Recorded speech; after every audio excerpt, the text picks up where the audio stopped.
I've started to have nightmares that I've fucked up recordings, so I don't really know. I don't think that's a good sign. I had a dream that I just completely forgot to hit start, like 5 minutes into an episode, and then I just pretended that my computer crashed. Just to get out of it. Yeah. Oh no. I mean, it's good that you care enough about the show's quality that you would have anxiety dreams about it. Yeah, it's that, and that I'm back in high school at 30 years old because they fucked up my diploma somehow, and I never passed English or whatever. You're doing a Billy Madison, but you have no pants on. Yeah, exactly. Do you ever have dreams that you show up to the podcast without pants on? That I don't need to be dreaming for that. Okay, yeah. I mean, they don't really. I find that the pants add a certain like richness to the audio quality, so I actually wear 3 pants at once to enhance the audio. Audience, I want you to guess in every episode, just based off of how we all sound, what we're dressed like. What's the fit like? What's Quinn wearing? So spiky armor, usually full helmet, pauldrons. Mm-hmm. Laura, of course, has a full Snorlax outfit at all times. Why Snorlax? For protection. You know, it's thick enough it'll deflect most bullets. It's interesting you say that, because I was going to have an icebreaker where I asked you, what's your favorite Pokemon, Dan? Because, if you're trying to get to learn about a cast of people and, get invested in them and parasocially attached, learning someone's favorite Pokemon is a really quick way to create that connection. That'd be a Haunter. I love me a Haunter. Haunter's really good. One of the best unevolved Pokemon competitively. One of the earliest designed Pokemon. A classic. So good stuff. I love Haunter. I've always liked Ghost Pokemon, and Haunter in particular. I like Gengar, but I've always felt like it loses a little bit in like the design once it goes from like the disembodied hands and the kind of the spiky head into like a Shadow Clefairy. I understand what they're doing design wise, but I don't know. It doesn't speak to me as much. But I'm a big Ghost Pokemon guy. That's generally what I got rocking on my team. Haunter and Gengar are delightful in different ways, and we don't need to pit bad bitches against each other. We can let all kinds of different queens win, but Gengar has a delightful roundness that I really enjoy. Haunter has a fun spikiness. We can appreciate both of their beauties. I think if we plotted your enjoyment of a Pokemon and how round it is, it would be a direct line correlation. It certainly doesn't hurt. I think Quinn and I talked about on a podcast what Pokemon type each cast member was, and we agreed that you personally, Dan, were poison type. Does that sound accurate? I mean, yeah, you gave me a Alolan Muck. My hometown is literally filled with poison paint sludge, so it's just 1-to-1 accurate with who I am as a person. So Yeah, so you personally are a Alolan Muck, although you prefer a Haunter. You could be a Haunter. I think you just need to become more transparent somehow. Have you seen how pale I am? I think if I get any paler, I will be see-through. I'll be like one of those glass frogs. Are you would you be stuck as a Haunter forever because your wife wouldn't trade you and allow you to evolve? She's keeping you a Haunter? Well, I don't know. She might like sell my my IT work to somebody. Is that counting as trading? Wait, I don't know if you've had this experience, but when you're like an IT professional, you will get sort of hoard out to all of your friends and family for IT work sometimes. Whoa. No, I didn't really think about that. I don't know if that counts as being traded necessarily, but it would certainly do something to your nature and your stats, your EVs, your effort values. So what you're saying is that in the Pokemon world, since we've established that in the Pokemon world, people do marry Pokemon sometimes, a crazy thing to just kind of drop in their lore, but it happens. Sometimes if you see someone with an evolved Pokemon spouse, they might be swingers. Is that what's happening there? Yeah, someone is married to a Machamp, and you're like, oh, I see how it is. That only evolves when it's just traded. So that was 5 minutes of icebreaker. Do you want to talk about your season 13 character, Runt? Yeah, he's small. The end. The end. Da, da, da, da, da. Yeah, so I will be playing Runt, a human paladin this season, because I'm addicted to playing a normal guy in almost every circumstance. Austin put forth this season as having full of knights and courageous monster hunters. So I went, what if I was a scared little guy? What if I was terrified of everything at all times? What if no? What if the opposite of that? No, it's a good contrast, I think, because Sarah and Skitch, at least, are both making more confident characters, and they need someone to bully. That could be you. That's fun. I do like that you play more, humans and more normal, quote unquote, characters. Obviously, besides Stranger, one of the strangest characters of all time, but there is a gaping hole in a lot of campaigns where the baseline normal guy is. You can't really have the wacky guy without the straight guy to compare him to. Yeah, I mean, I've always felt that unless I have like a very specific need to use like another species in D&D, like I have some sort of either like cultural story plan for that character related to how they're portrayed in the setting. Like I might as well just be a guy. I might as well just be a regular guy. Mm-hmm. Yeah, if everyone in Lord of the Rings was an elf, no one would be an elf. I have looked at your sheet here, and I can't think of a better way to start this episode than you to read what you have written here at the bottom in the box that says character backstory, because you basically already covered where the idea came from, just doing the opposite of everyone else. So this is the next step. Yeah. Hold on. Let me now go. I'm on D&D Beyond, so let me pull this up. Where the fuck do they keep this? Why is background not contain backstory? What a terrible UI. Fuck this. You want me to just read this entire thing out? I can do that. Yeah, no, that's what we're here for, Dan. It's time for your prose. Okay. Oh no, I didn't grammar check this, Austin. Blood, screaming, terror, and mocking laughter. That is Runt's earliest memory. Orphaned as a baby in a monster attack, he was rescued from certain doom by Sir Gregor Brightheart. The Night Lord, a kind of stern man and a recent father himself, took the boy in as a ward in turn. Named Runt by the servants of the house for his small size, he has no surname as he knows nothing of his birth family or lineage. His only keepsake of his family, whose faces grow hazier by the day, is a plain copper ring with a dove carved into it that he wears in a leather cord around his neck. Completely forgot I wrote this. That's from 2 years ago. Jump scared by your own writing. What was I thinking? Runt earns his keep around the estates, mucking the stables, repairing the armor of the knights, and so on. Since he never complains, he often gets saddled with the worst tasks by the meaner servants and knights. But that wasn't his main job. As Runt was the same age as his daughter, Abriana, Brightheart decided to have them schooled together, to give her a friend of the same age, if not social stature, to accompany her. As they grew older, Abriana began her knight training, and it was decided Runt would be her squire, assistant, and training dummy.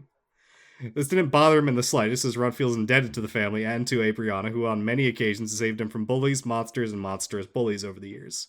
She wants to be the greatest knight to ever live, and he wants her goal to come true. One day, her sword broke in the middle of the most pivotal moment of their young lives. The Zenith Tournament, a holy day where the sun shines even brighter upon the deeds of its supplicants. Desperate, Runt ran through the town in search of a replacement. The sun delivered, ruining his life forever. Mm-hmm.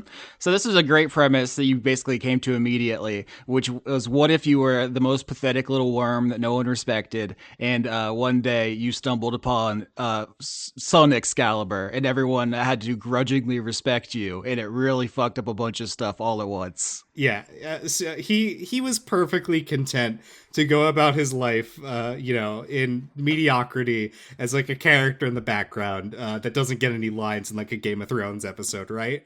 And he is unfortunately been forced to take center stage, overshadowing his only friend and thrusting him into near certain constant danger. This does a number of things like simultaneously. It's like very clever as a backstory, as like a piece of premise, because it gives us a bunch of story hooks. You have Sir Gregor Brightheart, which is like the model of a chivalrous knight, helping take you in and so forth. So we now have that as a character. We have his ambitious daughter, Aubriana, your only friend, who maybe is going to have some sort of envy or something about you overshadowing her and getting the gift from the sword. We have all the bullies who attack you in your backstory. We have the fact that you're now thrust into the noble class. This is like being ennobled is like a specific thing in feudalism, right? It's not like people talk about knights to mean like cool soldier, but it's a social class. Same thing with samurai, by the way. Samurai doesn't just mean Japanese guy with a katana. It was a kind of caste system placement that you were in. Yep. And you have like become socially mobile in a way that is going to piss a lot of people off. So yeah, he was never meant to rise above not even the bottom rung of the ladder. He was the dirt. He was the dirt the ladder was on. And we don't need to show any of this, right? We're going to jump into the story, episode 1, where you already have the sun sword or wherever. I was curious if we were going to have to depict anyone like getting their sun gift in the actual episode itself. But it makes sense to me that you would have had it for a little bit. Do you have in mind like an amount of time that you have been wielding the sword? I think it's pretty recent. I don't think he's really done anything with it up to this point, because probably his immediate like reaction, number one, was already try to pass it off at the tournament to his friend, which then people realize what's happening here.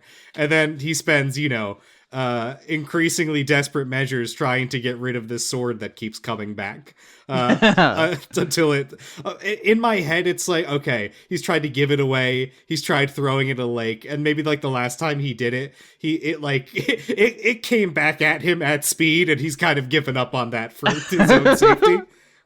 Okay, that's fun. Yeah, we haven't talked about that. I think TV Tropes calls that the clingy MacGuffin, where you tried to get rid of the item that makes you special. Is it like chasing you around? Does it have like feel like a personality to it?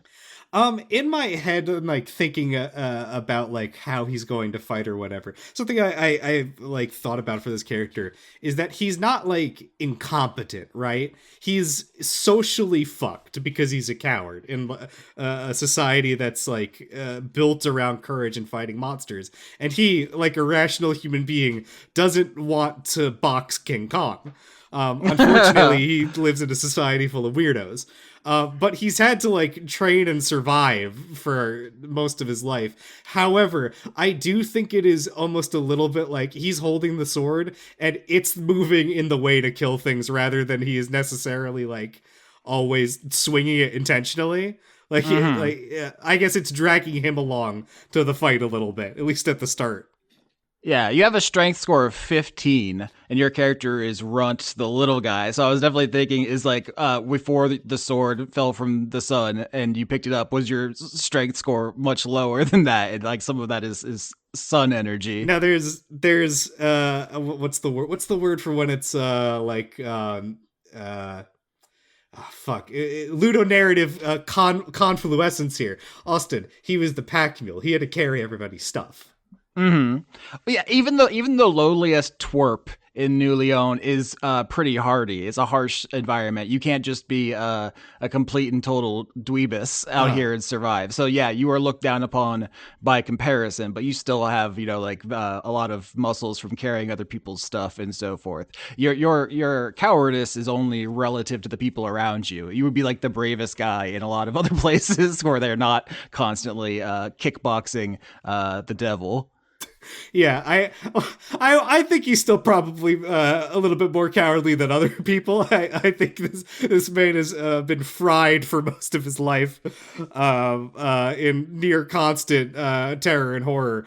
But he has had to what's the term? There's a line in a Discworld book about Rincewind where they go, this guy's covered in scars, but they're all on his back from running away. That's Runt. Oh, well, I'm curious how you're going to develop that, because obviously the first idea would be like, and then through my friends, I learned to be brave. And I'm not saying we can't do that, but I've known Dice Funk for over 10 years, and I gotta say, I feel like it's gonna go in some other directions. As Lady Lynn calls you a moon cuck or something. She comes up with fanciful new insults to say you're not living up to the ideals of the sun. Yeah, I think the way I want to play it is that Runt is so like beaten down And like I wrote in there that he'll basically take any job that someone tells him to do. I think he will basically do whatever. Like if you tell him to go be bait, he's gonna do it. He's gonna be deeply unhappy the entire time. So maybe not bravery, but resignation. Sure, and I think that probably that will be like an element of like a lot of the fights is like, how do they utilize you specifically? Because in a way, like the thing you're incentivized to do is to throw yourself into the fight. Because if you get the killing blow, you absorb the monster's soul into your sword, and it grows stronger. You can just stab your way into true unimpeachable strength. But if they're constantly telling you to like run away so that the monster chases you, that you're never going to get any stronger. Yeah, and I think to an extent, I don't think Runt wants to get any stronger because Oh, no. that people will keep making him do this, which of course means that I will get every kill now, which is going to be a problem for him. You mentioned that Runt tried to give the sword to his friend, who we can talk about a little bit more in a minute, Aubriana. But how were you picturing that? Did you like hand it to her and it like burned her hand because she wasn't the chosen one, and like there was like a moment where everyone saw this happening? Like how are you picturing this moment? It might be like important to how she feels about it. Ooh, that's interesting. I frankly didn't think about that beyond like the. I'm obviously pulling a lot from Disney's Sword in the Stone adaptation, Mm. where like You're Excalibur brained. You're Caliber and maxing yeah, in season 12 as we speak. So I know you've been thinking about it. because I was like, oh, he hands it over, and then people clearly go, this is the fucking sword from the stone. What are you talking about? What's happening? How the fuck did you get this?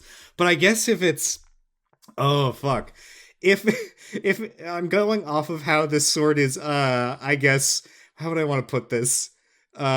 Possessive maybe isn't the word. Um, obnoxious and standoffish maybe is I'd put it. Uh, maybe she does like try to take it, and it just fucking jerks out of her hands, right back to Runt's feet, like immediately, like a very clear no. This is not for you. Get out of the way. Yeah, and I mean that's an ego check regardless. But if it's at this very important tournament, as you said, in front of people, she could probably be pretty embarrassed by all that. And you've established her father as a knight, which means he has a gift from the sun. And something I think we will probably talk about is like the way that the nobility works is when you get the sun gift, you become part of the ruling aristocracy, and then you pass that down to your children, right? So Aubriana would have been getting one eventually, but now she has to wait while her loser friend Mhm. kind of jumps ahead of her in all of that, and she has to like kind of morbidly wait for her father to die, which is interesting. Yeah, I didn't think about that. That is a little bit that is kind of fucked up.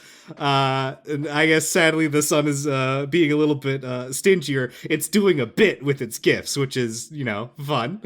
Yeah, there's the other way that could have worked world building wise. Is it could have been like when the knight dies, the item just like gets sucked back up into the sun, right? It reversos like, and gets that's certainly a thing. I'm open to if anybody wants to get a hand on the world building there, but I would think that Runt has probably not even talked to her like since this has happened, partially because he's been kind of whisked away to like I guess deal with the fact that he has jumped 9 social classes in one day. mhm. But also because he's fucking morbidly horrified by like what he has accidentally done, and he feels terrible about it because he's aware he's fucked up his friend's day real bad. So there's a level of like, he wants to talk to her and be like, please, I'm so sorry. I didn't mean to do this, but also he doesn't because he's terrified and scared. I think I'm trying to remember if it was Sarah who said this about that maybe you were assigned to the team with the most fervent, violent people because they're trying to get you killed, basically. Like the other knights are like, we got to get this guy as an embarrassment to this our whole thing. We got to send him out with the zealot goose and the invincible lion man, so that run gets turned into paste. Yeah, I think that like 100% could be true. I don't know if this is still part of Sarah's backstory. I know we briefly talked about the idea that like what is it his friend was like one of her students, and like her star pupil or whatever. And by doing this, not only has he made you fucked up his friend's day, he's also made an enemy of her teacher, and now he has to work directly with her on a daily basis with a woman that hates him. So really, just a bad time all around. I bet, knowing Sarah's style, that she will temper it somewhat. She won't be outright hatred. There might be like an edge of like resentment or something. Like Lady Lynn, being like basically a celebrity in New Leon, probably did tutor your friend at some point. So that's definitely a connection to work on. But I bet it's not like outright hatred. There's probably, this is just my intuition with like Skitch and Sarah, is that they end up trying to, like in their own minds at least, be like, I'm trying to help him by throwing him into the monster's jaws. He'll rise to the occasion. He'll prove himself, as you were like rent limb from limb. Where the more politically savvy knights trying to get rid of him just want them to do that to kill him. Yeah. So a lot of stuff right out the gate. Really exciting about all that. You're a paladin, yes. So you have the magic granted to you by the sun and all that. Is there anything you want to like? Where is that just the natural consequence of magic sword? Is paladin? Yeah, I think he was like in my mind. I think he's like pretty religious. Like he's pretty like devout in his like worship of the sun, but he's got Catholic guilt. He's committing the sin of being scared all the time. So that's like constantly weighing over him. I think I said in the chat the other day that Runt should be able to get disadvantage on all of his deception checks because he knows the sun is always watching. This he feels terrible when he lies. Yeah, beyond that, I just took skills that I thought would like make sense for him to take as a with this character. So he's got, animal handling, athletics, insight, medicine, persuasion, religion, survival. I did take some tool proficiencies, cook's utensils, and monster harvesting tools. Runt doesn't have armor, he just wears like a cooking pot on his head. You're Donald from Fire Emblem. Yes. I expanded on this more that like he wears like, hand-me-down gear and like whatever he could scavenge from the pieces. Like I think part of his job probably was like the processing of these monster corpses, because that's grunt work, right? It's runt work. They like once the monster's been killed, they don't want to deal with it for the most part. They want to eat the food or whatever, or not deal with maintaining their gear. So he was around like carving up the corpses, and he's scavenged turtle shells for knee pads and shit like that. So he looks like shit compared to these two like incredibly important members of his party. You are a Monster Hunter guy. So as we've been talking about the season, more than once someone's posted a picture or like a gif of like the cats who cook in Monster Hunter, or the palicos or whatever. You're more of like the Meowster chef, like cooking up the big monster steak, but they've thrust you onto the front lines. Yeah, exactly. So that's going to be very fascinating. I noticed your highest score is actually charisma. Is that do people have like a reaction to you like seeing a wounded kitten where they just want to protect you, or why? I know it's because it's the paladin spellcasting score. I think it's that. Yes, he is just like too earnestly kind and nice that like obviously there are people that like treat him like dirt because of how he is, but he's like it's like kicking a puppy. Like he didn't do anything to you really. And we made a lot of hay out of the resentment maybe in the knights, in the aristocracy, but I bet to normal people you're just like a cool and even aspirational figure. It's like, oh look, just like the stable boy can become a knight, so could I. That's like cool. I think the people would like you, normal people at least. Which is why I took the folk hero background, which is it's supposed to be like, oh, you come from the common folks, you fit amongst them with ease. You can find a place or hide to rest or recuperate with other commoners. Unless you've shown yourself to be a danger for them, they'll shield you, etc., etc. So yeah, I think that fits out right. You said stable. Should we talk about his living arrangements? That's absolutely the thing I've been waiting to talk about, because to back all the way up, when I said, oh, this is like a Knights of the Round round table season. Presumably, you're all going to have mounts of some kind. Horses are a little pedestrian, though. Do we want to do horses? In season 9, we invented a Arabellan mount, the Zorplak, which is like a horse-sized spider with human skin. Our audience was pretty firm that they didn't like that, so I think we had to go back to the drawing board. And I was like, "What is a sun-flavored horse? Like, what? This isn't a question. I don't have to like really rack my brain. Nature did provide an answer. It's the camel. That is in fact what horses look like when they're in sun-baked environments. But it seemed a little basic. I'm not against camels. Like if you all wanted to do camels, we could. But I was looking through various heraldic beasts, the animals on heraldry, and one that stuck out to me was the emmet, which is an old-timey word for ants. And I don't know if you want to chime in with your ant thoughts, but I think where we landed is the Knights of New Leon ride around on giant ants. Yeah, I have many thoughts on ants. Some of them, collect honey and they become honeypot ants. You got fire ants, you got bullet ants. Sometimes they turn themselves into living bridges. That's pretty cool. They can farm. One of the thoughts I had about Runt is that he's probably living in the stables, especially now that he is kind of a pariah in the house that he was adopted into, sort of. So he's not willing to stay there currently. But because we don't really have stables, Runt's living in the ant hole. He's sleeping in the dirt. He's underground. Yeah, when we say you're mucking out the stables, we mean you're crawling through the underground tunnels of the New Leonian ants and cleaning those out. I think they are like noble, reliable steeds. It's not like they're like hunting you and trying to rip you to pieces or anything. They are like a horse equivalent, but it does feel much more like taking advantage of the setting. I did a bunch of research about heat-resistant ants, specifically the Saharan silver ant. I sent you like a page about this. Do you remember anything about them specifically? Because I could just read this whole page. Did you send me the Saharan silver ant? I don't think you did. I think you just told me ants. I don't remember the Saharan silver ant. Okay. These ants often traverse midday temperatures of 117 degrees Fahrenheit to scavenge corpses of heat-stricken animals. To cope with such high temperatures, the ants have several unique adaptations. When traveling at full speed, they use only 4 of their 6 legs. This quadrupedal gait is achieved by raising the front pair of legs. So that's interesting. They try to minimize their contact with like the burning ground, which is very interesting.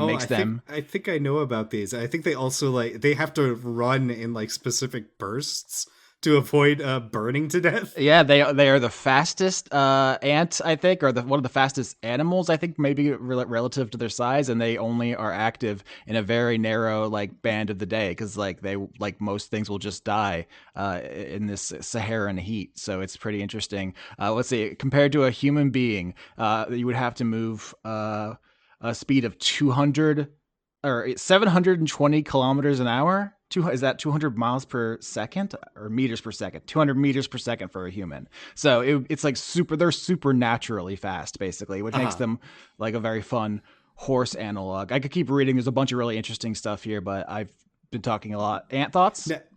Now I sent you an ant thought earlier today. About we have lots of ant thoughts. Yeah, anthill garnets, which are garnet gems that ants incidentally find underground while they're digging their anthills, and then they dispose of them. Here's a secondary pitch to you. Runt has accidentally become rich because of living in the anthole. He also hates this because he doesn't know how to use money.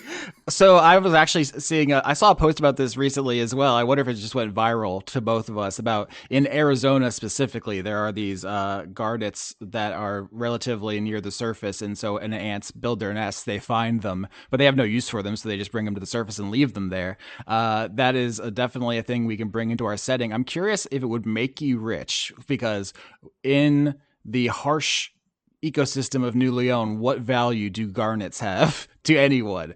You have a huge pile of gems, which in other societies would make you rich, but here are just colorful rocks of no import. Now, people do always appreciate decorations, though, is the thing. Sure. Like you're not gonna find any culture that doesn't have some form of ornamentation, and shiny rock is a classic. Shiny Rock is a classic. Yeah, I'm just curious what it would mean for Runt to be rich in gems at this point. I mean, I'm not against it, but I think it almost is like funnier if you have all these and nothing to do with them at this point, and maybe at some point you could find a use for them, if that makes sense. Yeah, I think what would happen is like, oh god, we need to we need the bake sale funds. It's the building's been burned down. It's like, oh god, what are we gonna do? All I have are these thousands of incredibly valuable gems that I've been piling up in my room for so long. But really, what Runt is rich in is ant friends. His many ant friends. As a paladin, you do have faithful steed as an ability, so like you are genuinely like kind of the ant whisperer. You're like beloved amongst the ants of the the area. They all know you, so there's something there, I think, for your character to dig into. Yeah, he's putting the ant shoes on all of them. He's scrubbing their hides, that sort of thing. Mm-hmm. Saharan silver ants produce heat shock proteins, which I guess protect them from dying from the heat. But unlike other animals, they do not do this in direct response to heat. Instead, they do this before leaving the nest, so they do not suffer the initial damage when their body temperatures rise quickly. So they're casting buffs on themselves before they leave their nest, which is cool. It's a real D&D that. So you're gonna kill my pet ant with like an ant lion at some point, right? That's what's gonna happen here. I don't know about that. I have a pretty good reputation for not attacking pets and mounts and so forth. I think that they're part of the ecosystem and something bad could happen to the ants eventually, but that is not my first thought. No.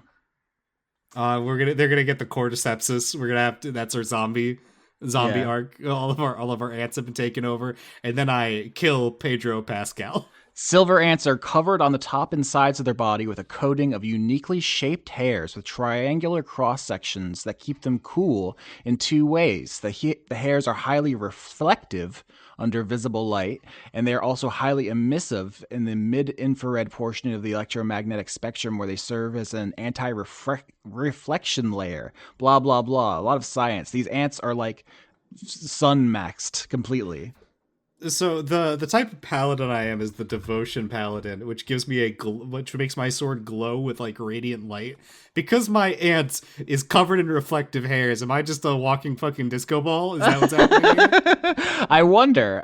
Something I was thinking about is if the ants are your mounts and so forth, are they wearing like horse saddles? Have you invented some other method of riding them, like like the Silt Striders from Morrowind or something? I'm curious what you think there, because I think the heat of the sun in New Leon isn't exactly like our own. It could have different properties, like it could react differently than the physics we're used to. So the way, anything you want is possible.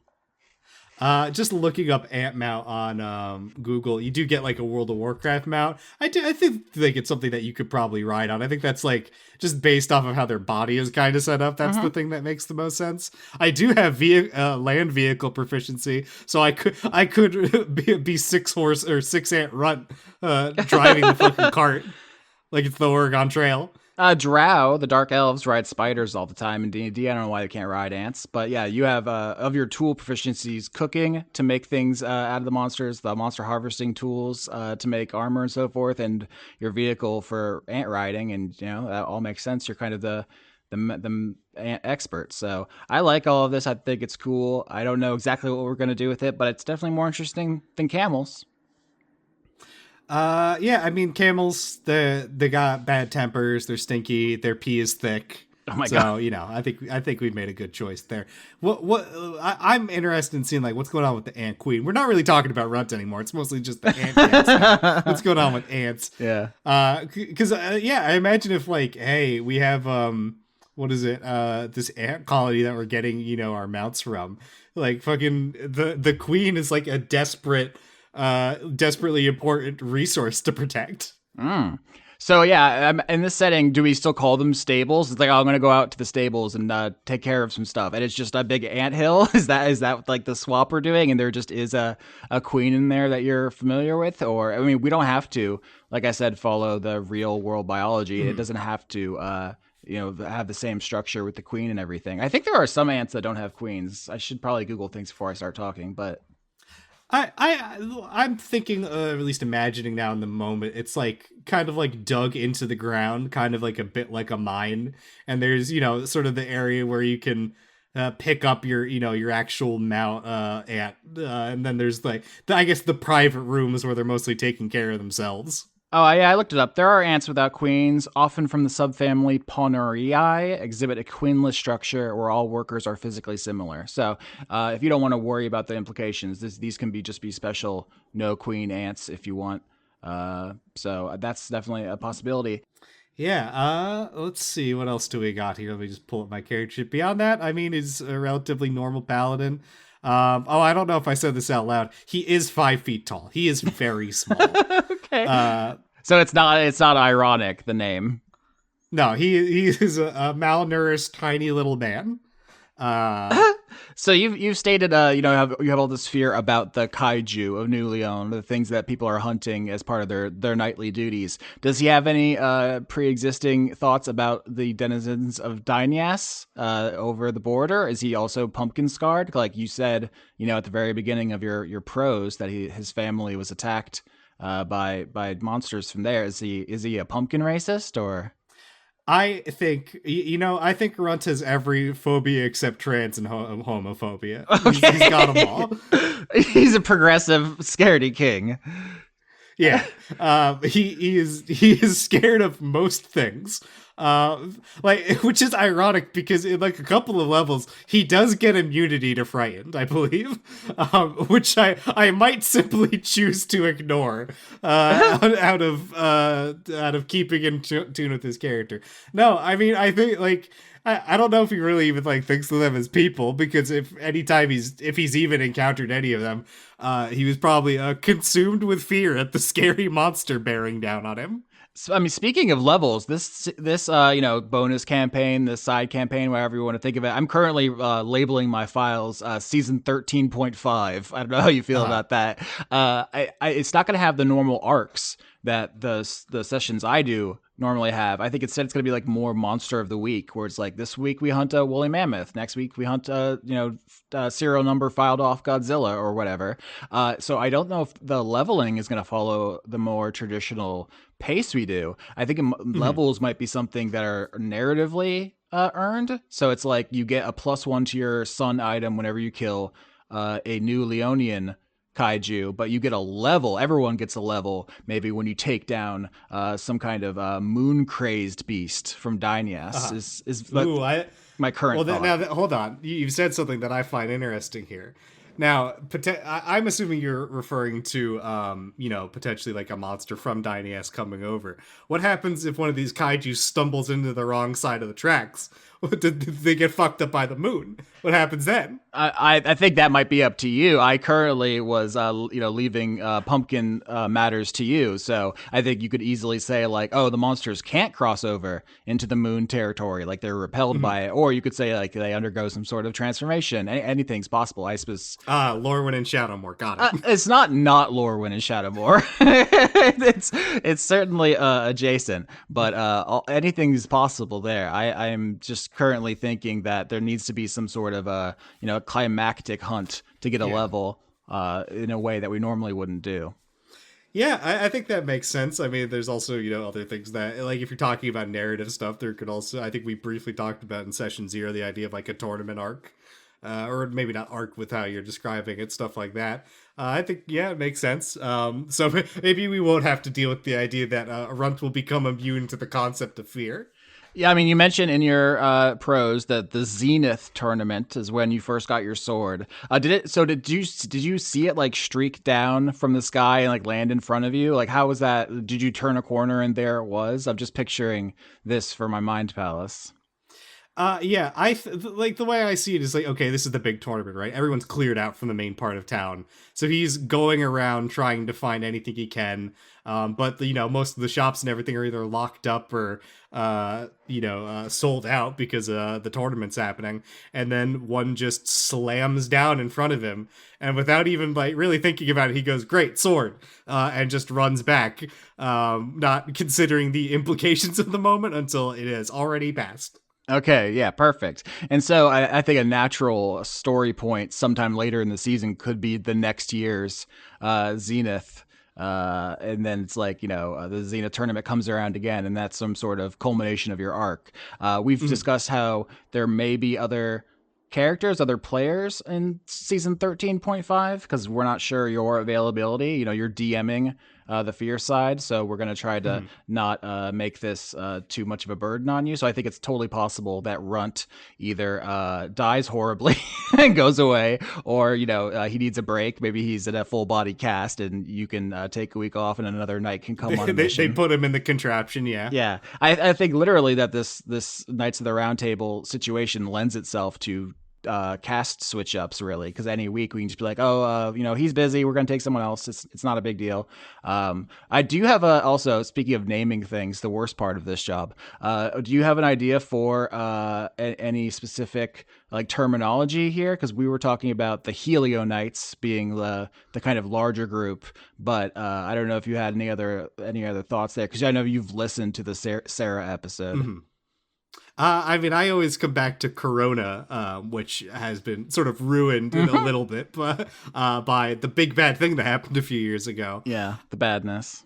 I was actually focusing more on like when I was thinking about the sword stuff, what can you do with a sun, like conceptually, like what is the stuff that it does, and I was locking in on like the materials it makes, and the last thing a sun generally makes before it dies is iron, and then it can't fuse anything else, and I think it also might be radioactive iron potentially. I didn't really understand that, so maybe Runt is wielding a fucking glowing fusion reactor slowly irradiating him as it stands. I don't know. I'm bad with names. I really hold off of that until the last minute, and then I go, is that really what I picked? Okay. None of us are astronomers, first of all. But second of all, yeah, if we want the sun to be radioactive, we can absolutely just make that happen. But I think we're building the idea of your sword in particular being like a feisty guy who's like, adding strength to your swings and pulling itself out of other people's grasps and so forth. If it also is sending sinister energies that your enemies are trolling you, I think that's very fun because it's like a unique point to your character where I think, Lady Lynn's prayer breeds seem prayer beads. I said prayer breeds. I don't know what that means. Are relatively inert. I do. I've seen that online. Yeah, you're Catholic, so I'm sure that you have a whole backstory there. Fuck me, I lost my train of thought. Swords. That's what the prayer beads say. uh, Believe you were saying the prayer beads are nicer.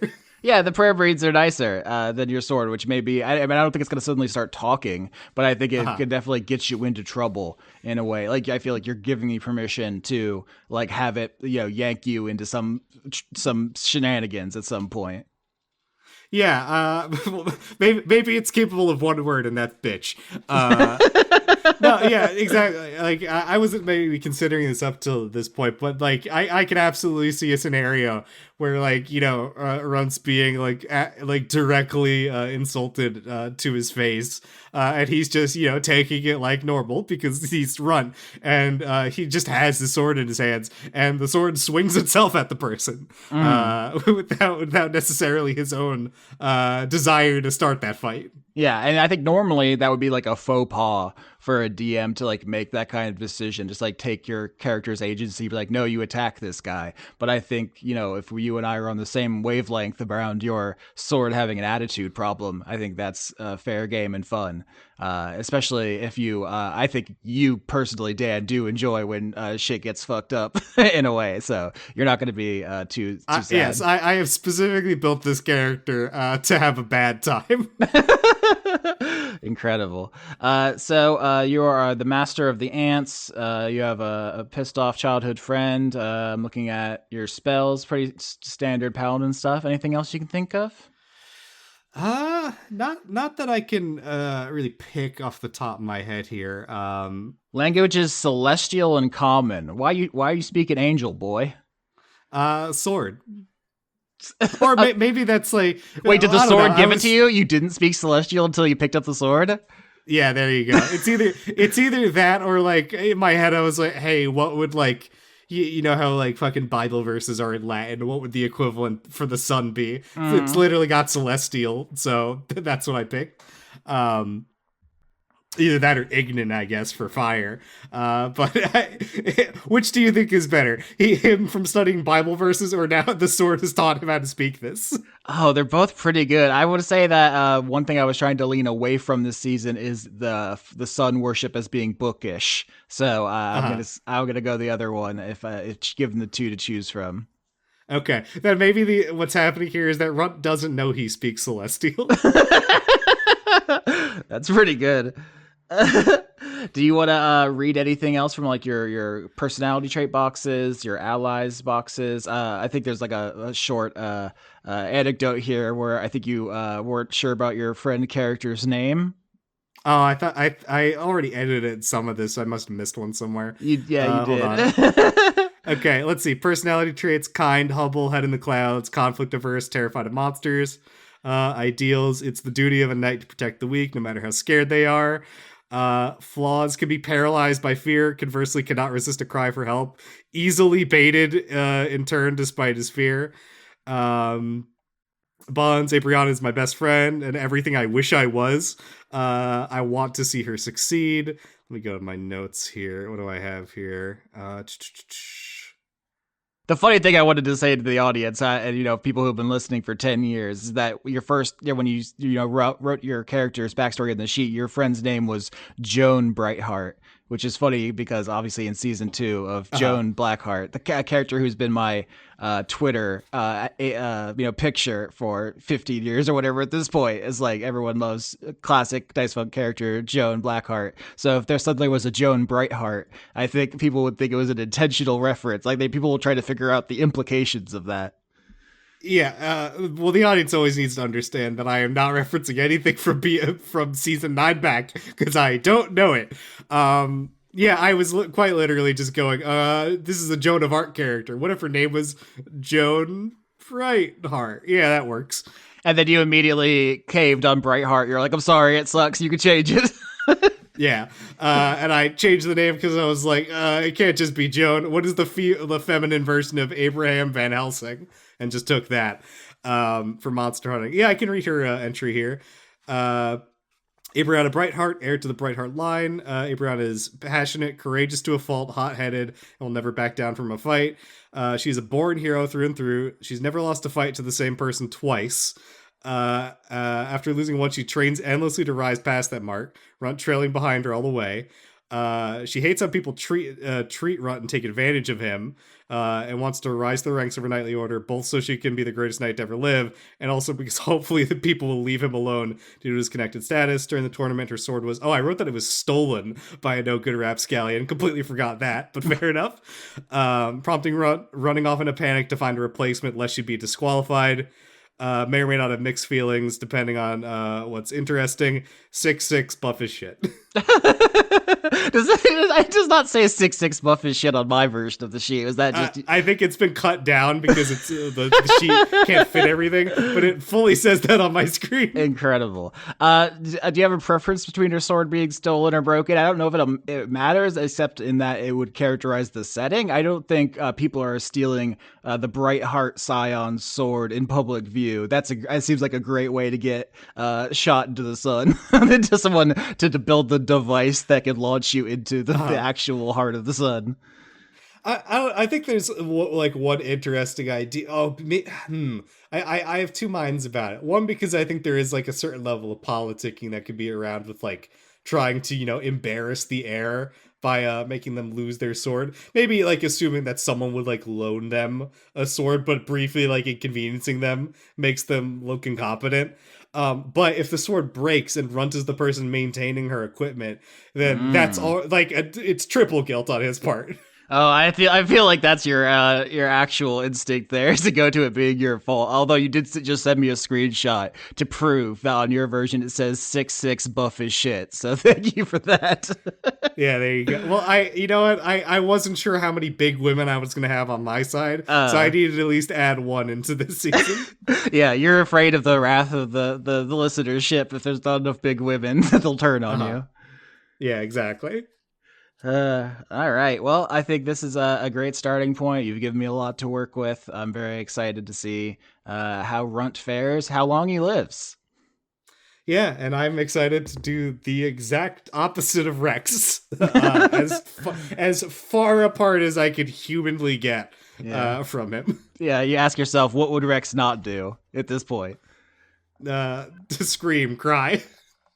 And so if Runt dies, but you still want to play in the season, are you going to take over Aubriana, or are you going to become, so you're going to pick one of his bullies? How are you thinking?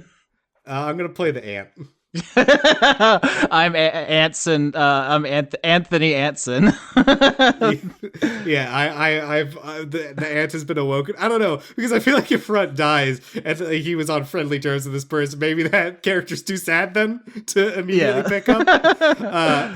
Maybe if he's been abducted by the spider kaiju and someone needs to help rescue him, sure, that makes more sense. Who knows? Or maybe they'll both get hit by a bus. Yeah, if you suddenly land the big job and then you have to work 80 hours a week, and then suddenly Runt gets a call from the Ruby or is it the Garnet specialist in a faraway city, and you've got to move over there to become a gem cutter or something, and you become a billionaire in the gem industry. Yeah, exactly. As I potentially get a job as an industrial traveling meat man. What's traveling, the you or the meat? Me, apparently. I don't really understand how this job works, but I would have to go to places with industrial meat slicers and I guess tell them why they aren't working. So, that'll be my life. And maybe he'll be, I don't know, calling in to play Runt from bumfuck nowhere in some motel. Don't you have a computer science degree? What do you know about meat slicers? It's the software that runs the meat slicer. Oh, okay. You're not getting in the guts of the slicer being like, oh, I must sharpen the blade. I'm not entirely sure that's not part of it.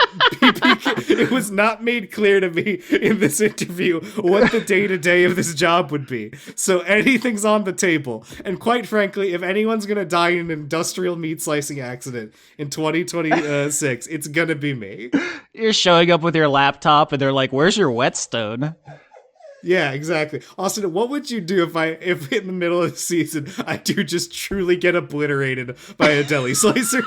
How do you recover the season at that point? We're halfway through season 13 and you're building this really intricate mythos that has all these stakes and themes and everything. Everyone's really excited about it. And then I just get a call from Maya and you're like, yeah, to shreds. There's nothing left.